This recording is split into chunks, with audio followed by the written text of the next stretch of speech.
අයිබෝන් අපි අදත් පුවත්පත් කාටුන් සහ කාව්‍ය පටන් ගමු. තිස්ස හේව අවිස්සගේ හිනා වැස්සෙන් රාජ්‍ය නිලධාරියෙක්ද කොහෙද මේසට ඔළුව ගහගෙන ඉන්නවා ජනාධිපති කිව්වත් පහසුකම් දෙන්න බැරියෝ කියලා. හැබැයි මේ මේසයට රිංගගෙන ඉන්නවා දූෂිතයෝ කියන නිලධාරීන් පිරිසක්. මේ ලංකාදීප පත්තරේ දාසහපුවලානගේ සුවාරිස්. මං හිතන්නේ සුවාරිස් උන්නේ රාජ්‍ය නිලධාරියෙක් එක්ක ෆ්ලයිට් එකක යනවා. රාජ්‍ය නිලධාරිය අහනවා නෙළුම් කුළුණ පහුවෙනකොට අර මොකද්ද බම් පහ වුනේ කියලා. සුවාරිස් උන්නේ කියනවා ඔයගොල්ලෝ පාඩුයි කියලා කිව්වේ ඒකනේ සෑර් කියලා. මේ දිවයින පත්තරේ උදේ විමලසිරිගේ හරි අපූර්ව කාටුන් එකක්. හිටපු ජනාධිපති මහින්ද රාජපක්ෂ මහත්තයාට ඇවිදගෙන යන්න මං හිතන්නේ කෝට් එකක් දාපු අතකින් අත්වාරුවක් දෙනවා වගේ. ඉතින් ඔබට පුළුවන් ඒ අත්වාරුව දෙන පුජ්‍යලයා කවුද කියලා කමෙන්ටුවක් ලෙස සඳහන් කරන්න. මේ ඊයේ දින ඉංග්‍රීසි පුවත්පත්වල කාටුන් අවන්ත ආටිකලගේ කාටුන් එක. ප්ලාස්ටික් බෑග් බෑන් කියලා මං හිතන්නේ ඒක තහනමක් තියෙනවනේ. නමුත් ඒ බෑග් නිෂ්පාදකයාගේ රජයෙන් කරන්නේ පිට කහන එක. නමුත් දෙවන්ත හස්තයකින් ප්ලාස්ටික් බෑග් ෆී කියන එකෙන් රටේ ජනතාවට වැරෙන් පහරක් දෙනවා වගේ පේන්නේ. මේ ජෙෆ්රිගේ කාටුන් එක.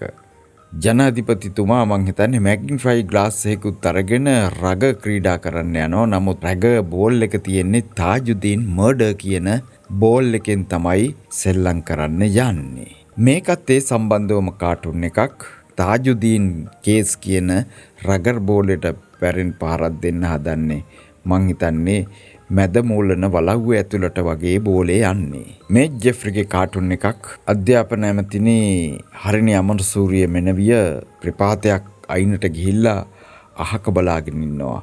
ඒ ප්‍රපාතයේ කෙරවලෙන් පැහැලට ඇදගෙන වැටෙන්න යනවා ෆටා කට්ටිය. ඉතින් බොහොම අමාරුවෙන් එල්ලිලා හිටියත් මං හිතන්නේ හරිනි අමරසූරිය මෙනවිය ඔවුන්ට පිළිසරණක් දෙන්නේ නෑ වගේ. මං හිතන්නේ මේ කාටුන් එක හිටපු ජනාධිපති මහින්ද රාජපක්ෂ මහත්තයාගේ ප්‍රධාන ආරක්ෂකයා ගැන. ඉතින් මහින්ද මහත්තයාත් බොහොම අමාරුවෙන් ඉඳෙද්දී එම ආරක්ෂක නිලධාරියට වැටෙන්න යන තොණ්ඩුවෙන් බේරෙන්න රාජපක්ෂ මහත්තයාගේ අතේ එල්ලෙනවා. ඒ තොණ්ඩුව දැනට ඔහුගේ කකුලට වැටිලා තියෙනවා වගේ තමයි පේන්නේ. මේ ලංකාදීප පත්තරේ හලලියගේ තුන් මංසල කවිය. බලයට ඇවිත් අවුරුද්දක් ගතවීම එතරම් වෙනසක් දැනුනේ නැහැ තාම. කොයි කවුරුත් මොනවා කිව්වත් කොම සමහර ඇමතිවරු කරති ඇදගෙන නෑම. මේ දිවයින පත්තරේ මොනුබුරා කියන ආතාපෙක් කවි. මහින්දගේ ආරක්ෂක ප්‍රධානිට අල්ලස් චෝදනා නැගුණා වෙලාවට අධිකරණයෙන් රිමාන්ඩ් කොට තැබූ විට ආතා අදහසක් කීවා අගේ කොට වත්කම් චෝදනා ගැන ඇති විමර්ශන අල්ලස් කොමිසමෙන් එනවා තැනින් තැන ලද පෙමිනිලි අනුව පිරිසිදු හැඟුම් දෙන රජයේ අය ගැනත් හෙව්වොත් තමා ගුණ.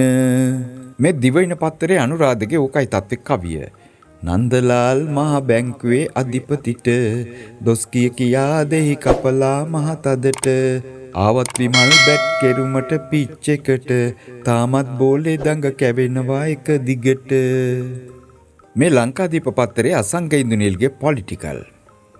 අල්ලස් කොමිසම පැත්තට ඇලඩින්ගේ පුදුම පහනෙන් භූතයෙක් මතුවෙලා යනවා. මං හිතන්නේ භූතයා මං හිතන්නේ අර ඒ කාලේ හිටපු. ඉතින් ඔබට පුළුවන් මේ භූතයා කවුද කියලා කියන්න. ඇලඩින්ගේ පහන කාගේද කියලත් ඔබට පුළුවන් කමෙන්ටුවක් ලෙස සඳහන් කරන්න.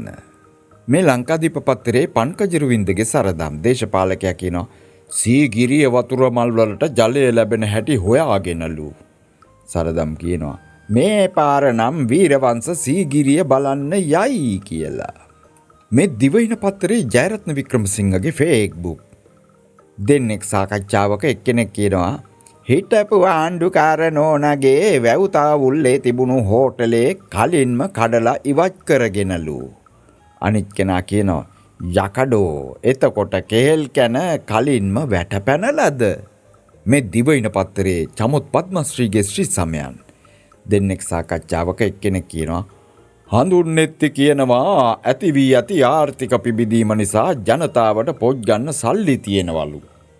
අනිත් කෙනා කියනවා සෝබනේට පොත් තරම් ගෙදර පුස්තකාල හැදුවට සමහරුන්ගේ ඔලු ගෙඩිවල මෙලෝ දෙයක් නෑ බං කියලා. මේ ලංකාදීප පත්තරේ දාසගේ කාටුන් එක. රග බෝලයක් තියෙනවා ඒකේ හිස හැංගගෙන ඉන්නවා පැස්බරෙක්. ඉතින් කවුද මේ පැස්බරා? ඉතින් ඔබ දන්නවා රගර් බෝලේ තමයි තාජුදීන්. ඉතින් මේකේ මේ හිස හංගගෙන ඉන්නේ කවුද කියලා ඔබට පුළුවන් කමෙන්ටුවක් ලෙස සඳහන් කරන්න. මේ දිවයින පත්තරේ තරස්වින්ගේ බෙම්පියා. බෙම්පියා කියනවා චාලි අයියට චාලි අයියේ අම්පාරේ පාසලක සිසුන් බියර් සිගරට් ගෙනත් ළමා දිනය සමරලානේ. චාලි අයියා කියනවා ගෙවල් වලදී අම්මලා තාත්තලා ළමයින්ගේ උපන්දින යාළුවෝ නෑදෑයෝ ගෙන්නගෙන සමරන්නේ ඔය විදියටනේ. ඔය ඒ ආදර්ශය කියලා. එහෙමනම් අපි අද කාටුන් අවසන් කරමු ලංකාදීප පත්තරේ ලයන්ගේ අනේ අනිච්චන් කවියෙන්. කලකට පෙරත් පීරා රට හැම පැත්තේ මහා අපරාධ රැල්ල කියල්ලා ගත්තේ. පොලිසියේ ඕලුගල යලි මතු වී ඇත්තේ. ඔහු තව ඉහළ තැනකයි පසු විය යුත්තේ. අදත් කාටුන් උපුටා ගැනීම අන්තර්ජාලයෙන් කාටුන් ඔබට ගෙනා මම බන්දුලකේ ජාගොඩ. අමතක කරන්න එපා සබ්ස්ක්‍රයිබ් කරන්න ස්ටුඩියෝ ජා.